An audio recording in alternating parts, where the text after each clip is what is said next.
경기도 국감 첫날 민주당은 윤석열 전 총장에게 화살을 돌렸습니다. 박영수 전 특검과 윤 전 총장의 친분을 연결고리 삼았습니다.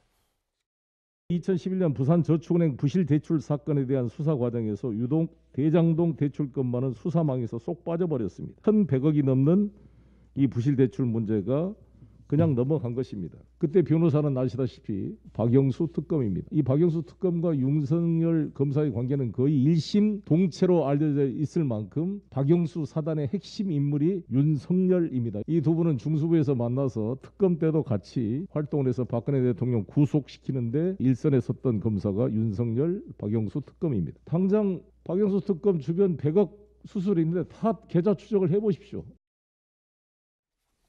여기 화면 보니까 여기 이동학 최고위원의 모습도 있네요. 여기 오늘 뒤에 걸게 현수막에 윤 전 총장 얼굴을 가운데 이렇게 민주당 지도부가 새겨 넣었는데 결국은 박영수 전 특검과 윤 전 총장 연결고리, 이 대장동 의혹도 관련 있다 이렇게 여당은 보고 있는 것 같습니다. 네, 이 사건을 계속 보면서 자괴감이 정말 큽니다. 우리가 대선을 이렇게밖에 치를 수가 없는 것인가에 대한 건데요. 보시면 우리가 지금 벌써 10년 전으로 또 거슬러 가야 돼요. 2011년도에 부산저축은행 부실 대출 사건으로 상당히 많은 사람들이 곤혹스러운 상황에 빠졌고 심지어 몇몇 분들은 자살하기까지 하고 했고요. 그래서 당시에 그래서 수사를 당시에 담당했던 담당 검사가 윤석열 검사였습니다. 그리고 이때 이 부실 대출을 해줬을 때 이때 이 대장동의 PFV라고 하는 이 종잣돈이 됐던 게 1,155억 원을 여기서 빌립니다. 근데 이게 부산저축은행 부실 사건 때 이 부분이 빠집니다. 근데 이 대장동 당시에 이때 담당 또 변호사가 이 박영수 전 특검입니다. 그래서 이것에 대한 연결고리가 있는 것 아니냐라고 하는 부분이고요. 이 부분은 저희가 이제 얘기를 할 때 지금 자꾸 사람을 따라가는 수사를 하고 있는데 자금을 추적하자. 자금을 중심으로 어디서 누구에게 이동했는가를 먼저 보면 거기에선 답이 나올 것 아니냐. 그래서 검찰이 시간 끌기라든가 이런 것들로 하지 말고 빠르게 자금을 추적하는 방식으로 본론부터 들어가자. 더 이상 이 논쟁이 그냥 서로 이렇게 흩어지는 내용들을 얘기하는 것이 아니라 실체를 가지고 얘기했으면 좋겠습니다. 네. 그러니까 이 의원님 말씀은 대장동의 사람 핵심 인물을 쫓는 게 아니라 흘러 돌아가면 대장동 의혹 사건, 대장동 투자 개발 투자의 종잣돈이 2011년 부산저축은행 사건이니까 그게 윤 전 총장과 박영수 전 특검이 관련 있다 이 말씀을 하시군요. 지금 현재까지 나온 것도 보세요. 곽상도 전 국민의힘 박근혜 민정수석이죠. 박영수 전 특검, 최재경 박근혜 이 정부 민정수석이었죠. 권순일 대법관, 실제로 박근혜 정부에서 대법관 임명하고 법원 행정처 차장까지 했지 않습니까? 또 김순환 박근혜 정부 검찰총장이었고요. 강찬우는 박근혜 정부 수원지검 검사장이었습니다. 이렇게 계속 연결되어 있는 사람들 대부분이 박근혜 정부와 관련이 있거나 지금 검찰과 관련이 있습니다. 그래서 이 사람으로 봐도 그렇고요. 일단 자금을 추적하게 되면 이런 것에 대한 실체가 다 드러날 수 있을 것이다. 이렇게 이제 보고 있는 거죠. 그런데 이현정 의원님, 오늘 송영길 대표가 가이드라인 얘기지만 다음 화면을 좀 볼까? 좀 다른 얘기를 한 게 뭐냐면 이재명이 당선돼도 새로운 정권을 창출하는 것이다 라는 발언을 했습니다. 어떻게 들으셨어요? 글쎄요. 얼마 전까지 민주정부 사기라고 그렇게 말씀하던 분이 갑자기 지금 정권 창출해가 지금 야당 됐습니까? 언제? 지금 송영길 대표가 야당 대표예요? 여당 대표지 않습니까? 근데도 이제 전체적으로 보면 여론조사에서 정권 교체를 요구하는 비율이 높다 보니까 그러면 이제 국민들을 이제 헷갈리게 만드는 거죠.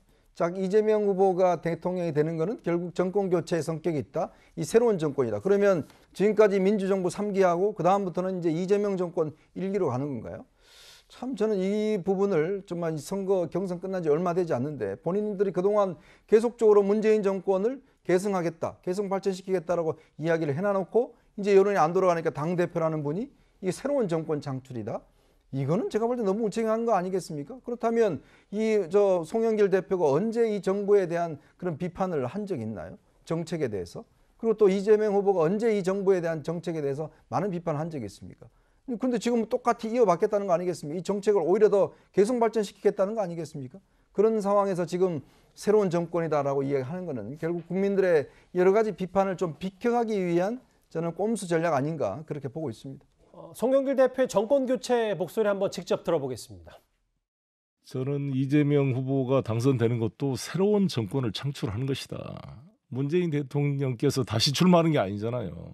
이재명 후보를 보면 지금 뭐 여러 가지 뭐 논란 때문에 그렇습니다만 집행력과 실행력, 뭔가를 좀 경제를 잘 살릴 것 같다 이런 평가는 높은 거 아니겠습니까? 문재인 대통령이 너무 착하시잖아요.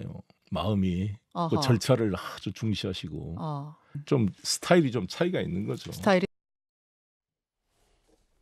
글쎄요, 뭐 뒤에 앞서 의원정 의원님 언급하신 정권 교체 여론조사 있습니다만 이재명 후보가 당선이 돼도 정권 교체다. 이거는 문재인 정부의 실정을 뭐 자인하는 거 아니냐, 인정하는 거 아니냐는 비판인데 이동학 최고위원은 어떻게 보십니까? 이제 국민의 인식에서 국민들이 이제 바라보실 때 이것을 어떻게 볼 것이냐의 문제를 설명하시는데 이제 저런 단어들을 사용하신 것 같은데 우리가 역대 대선을 보더라도 기존에 예를 들면 김대중 정권, 그다음에 그러면 김대중 정권, 그럼 이 동교동계가 그다음에 정권을 창출했느냐? 그렇지 않고 전혀 다른 성격의 노무현 정부가 들어섰거든요. 이명박 박근혜 정권도 마찬가지입니다. 한 당에 국민들께서 10년의 기회를 주셨지만 같은 계파에 2번이나 몰아준 적이 없었거든요. 이번도 마찬가지입니다. 그래서 이 문재인 대통령과는 성격이 전혀 달라 보이는 그러한 것들을 이제 표출하는 과정에서 저렇게 설명을 하셨던 거고요. 실제로 국민들이 보실 때에도 문재인 대통령과 이재명 지사의 차이는 분명하게 있는 것이라고 인식하고 계실 것입니다. 예,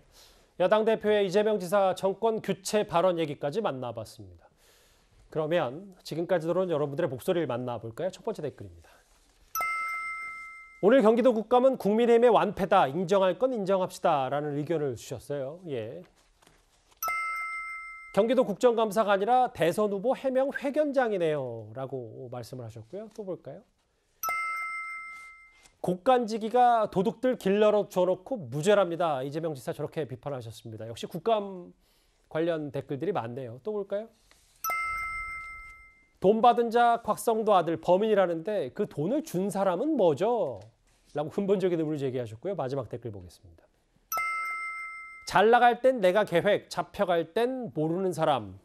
예, 이재명 지사와 관련된 국감 얘기 오늘 5개 다 만나봤습니다. 다음 주제 오늘 윤 전 총장 관련 이슈가 하나 있는데요. 다음 주제 바로 만나봅니다.